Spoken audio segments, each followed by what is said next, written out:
Hey, good afternoon, my people. I'm gonna get straight into it. If you're like me, if you're semi-autistic, if you're mentally ill at all, if you have just got some burning issues in your life that you gotta deal with them when the iron is hot. See, in my life, I've always had this problem where I will have an issue in my life, or a lot of events will build up into a point where I need to make a decision on something. And then I'll put off that decision for so long that eventually that all that build up that went into actually making me confront the decision, all that goes away.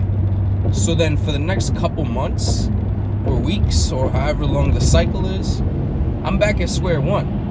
I have to have a new buildup of events in order to get me to that point. And what that does is it wastes a lot of time.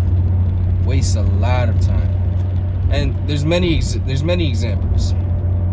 So for me personally, I've always wanted to quit weed, and for a long time I didn't. I just wasn't quitting. I was just smoking up. I was letting the events build up. I'd get anxious at this event. I'd go to a party, I'm having a great time, I'd smoke, and immediately everything has turned sour. Or I'd do this, and then some anxiety would come up because I smoked. So all these events were building up. They were circulating, but they were building up. So every time I smoked, I thought of those previous times, and I was like, oh, I should probably quit. But what would happen is, I'd eventually get to that point where I need to make that decision, and I just wouldn't. I would not make that decision. And for the next couple months, I'd be back in a haze. So it'd be like months of consciousness, months of awareness that I'm like, okay, I'm doing something bad. I need to get back in the game. I need to make changes. I need to just do things in order to better myself. But then it's building up, and I just would be like, I'll do it some other time. And then boom, it dissipates. All that energy, all that psychological everything just dissipates. It could be for nothing, but sometimes it'd be like, oh, I have a positive smoking experience. So, like, let's say 9 out of 10 times I go to a party and I smoke, I'd get anxious, or I'd be like, oh, blah, blah, blah, blah, blah, blah. I'd get too slow or whatever. But then there'd be one party or one event where I'd go to and I feel smooth. I feel electric. Everything's intuitive. Everything's just coming from the fingertips, from the mouth. Everything is just perfect. And then that would justify me going back on the path of just nothingness. Resetting completely and going back to having to build up all that again, all that. Another example. So I have a friend who has gone back and forth on. This has actually been me as well, so I can never blame this friend for this. But gone back and forth for breaking up with their girlfriend. So they'll go through good times. And things will be great. But then they'll go through bad times, as it happens. And then the bad times will get to a point where it's like, shit, I gotta make a decision soon. Like, I don't think I could be in this relationship. Everything's going blah, blah, blah. And then you have a good week or a good 2 weeks. And then boom, it's almost like everything has been forgotten. All the months of pain, all the arguments, everything has just gone away because you had a good 1 to 2 weeks. This happens everywhere.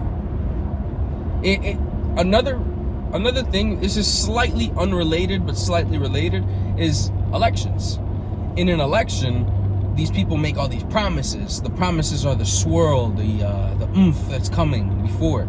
They make all these promises of what they're gonna do once they get in office, and then they get in office, and then boom, nothing changes because they were just making these promises to get into the office. So that's similar to when you have a buildup of in your life. You need to strike at that spot. You need to strike at that point. Now, there's no way a politician could pass a law while they're trying to get into office, so it wouldn't make sense. But I just did that to highlight the cycle. because the next election will come, and that same politician that you voted in that did absolutely nothing with their time there will now make more promises. Again, it's the cyclical nature of things. So I say that to highlight the fact that if you don't strike when that iron's hot, so like let's say if I'm at the peak of wanting to quit weed, if I'm at the peak, I'm in my prime, I'm just like, fuck weed, like I hate this shit. You know, if I'm like that, it's the perfect time to quit. Because if I if I don't quit then, I'm gonna become apathetic.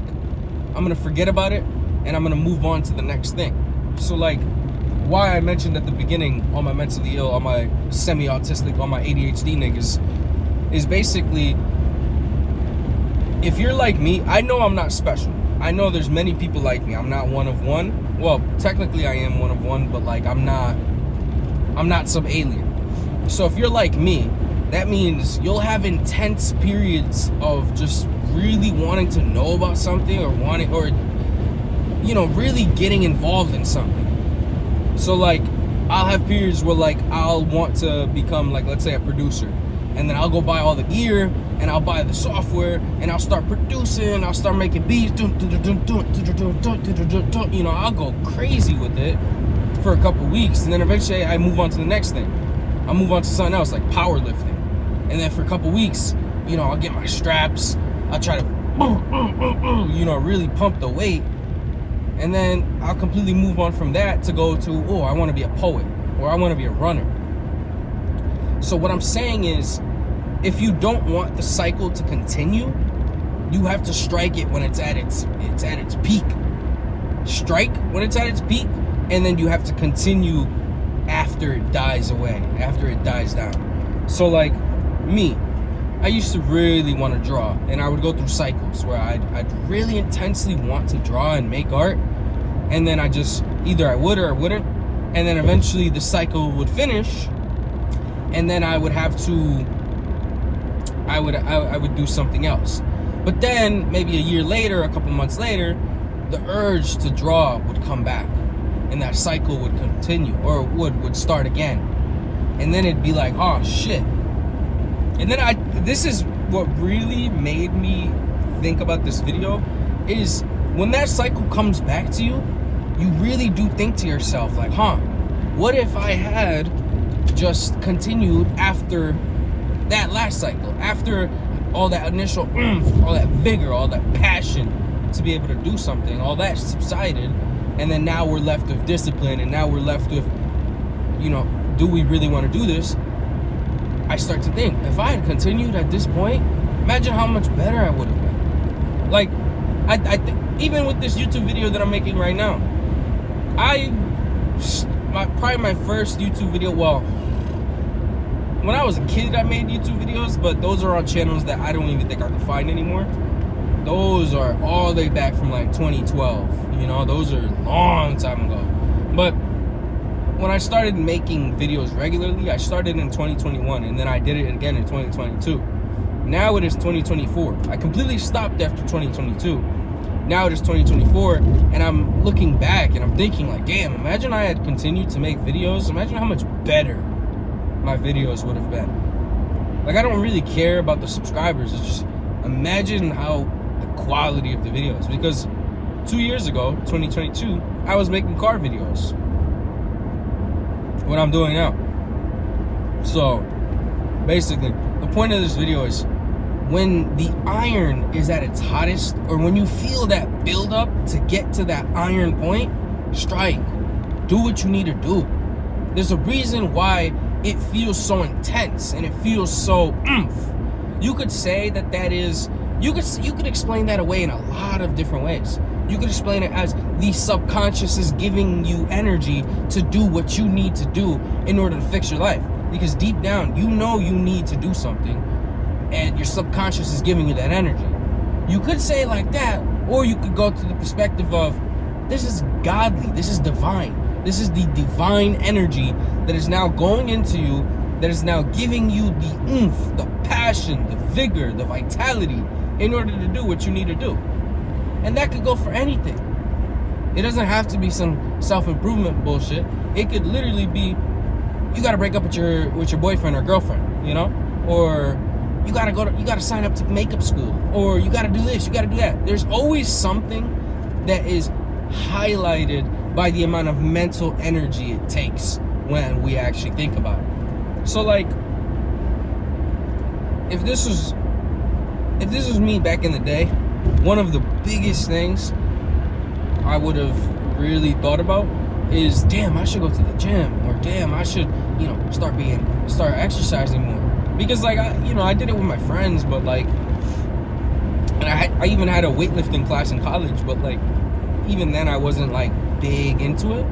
But then, one day I just got struck. Well, not one day. There was a lead up, as I tell you, there's a lead up that goes into it. But then one day I'm just struck. I'm like, I have to go to the gym. And then I went. And years later, I still go. That's one thing I have not given up. I still go to the gym years later. And I really, very, very much enjoy it. And if I had stopped after that initial just then I would have looked back now and like, damn, imagine how much better my body could have looked, or imagine how much muscle I could have made, or all these different things, If I had stopped back then, I would have never reached 225, And I'm not saying that that's some sort of like, for a lot of people that is like a big goal, but I just say that as to say that I would not have done it had I not persisted. There's something in everybody's life that they need to do in order to just get where they want to go. And weightlifting, that's a whole separate. There's a big overlap between like weightlifting and self-improvement, which I can understand, but you're building up your body via hubris. Let me not get into this topic. I'll save that for another video because I could really go on. Basically, those bursts of motivation, and a lot of people will tell you like, oh, you don't want to act on those motivation. You want to be driven. You don't want it to be motivation. You just want it to be drive. And no, like, yes, you do want it to be drive, but use the motivation to get to where you want to drive, like to get your drive, to get your discipline. Like, I'm in a car right now. If I didn't have the motivation to make this video, I would not have come out, gone on the highway, made this video. I would not have used my motivation to drive, you know what I'm saying? Yeah, man. I don't think I want to expand too much, because at this point I'm just rambling. I'm seeing that my mind is going to many different places for different videos. So I think I'm just going to cut it here. Basically what I'm saying is, use your motivation. Use that fire. Once you see that ember start, throw kindling in it. Throw all sorts of gas in it. Just throw everything at it. Make it become the eternal flame that motivates you. The flame, the burner that just keeps you going. You are a steamboat. You're a locomotive. And you need that energy to keep you going to where you want to go. Because if you let that energy die out, then you just become one of those trains that you go to an abandoned train tracks, and then you just see a fucking train at the side, and it's like, damn. And you look at it and you're like, wow, this beautiful piece of technology that could still be used for something. Even if it's just scrap metal that's used for something else. That metal could be used for something. Basically, just use your motivation in order to further your passions, further whatever is on your subconscious mind that you know deep down in your soul that you need to do. All right? Deuces, my people.